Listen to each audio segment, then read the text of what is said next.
শুভ দুপুর বন্ধুরা, সমস্ত কাজকর্ম কমপ্লিট হয়ে গেছে। টি টাইম চলছে, অর্থাৎ টি ব্রেক টাইম। দুপুরবেলায় কিন্তু এক কাপ চা বানিয়ে নিয়েছে, আমার চায়ের নেশাটা একটু বেশি।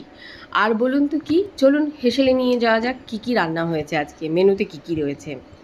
আজকে মেনুতে রয়েছে গিমা শাক ছোটো মাছ দিয়ে বেগুন দিয়ে একটা মাখো মাখো রেসিপি, যেটা কিন্তু এই ওয়েদারে খাওয়া ভীষণ হেলদি। দেশি গরুর দুধ জাল হচ্ছে, বেশি দেখুন মোটা সর পড়েছে।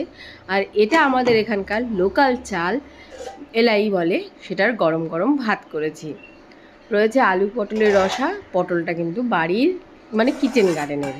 লাউটাও কিন্তু কিচেন গার্ডেনের বন্ধুরা, গন্ধরাজ লেবু পাতা দিয়ে চিংড়ি মাছ দিয়ে লাউয়ের ঘন্ট অসাধারণ লাগে খেতে। আমার রেসিপি বলতেই তো ইনস্ট্যান্ট রেসিপি, চটপট রেসিপি। আর এখানে সানডে স্পেশাল মাটন কষা ছিল, সেটাই রেখে দিয়েছি, ভালো করে গরম করে নিয়েছি। সকলকে এবারে খেতে দেবো।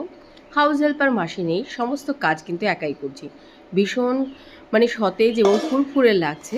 দেখুন, বর্তমানে আমাদের একলা চলো নীতি অনুসরণ করা উচিত, কারণ কখন কে কী করবে তার কোনো ঠিক নেই। ভিডিওটা ভালো লাগলে লাইক, শেয়ার, সাবস্ক্রাইব। টাটা।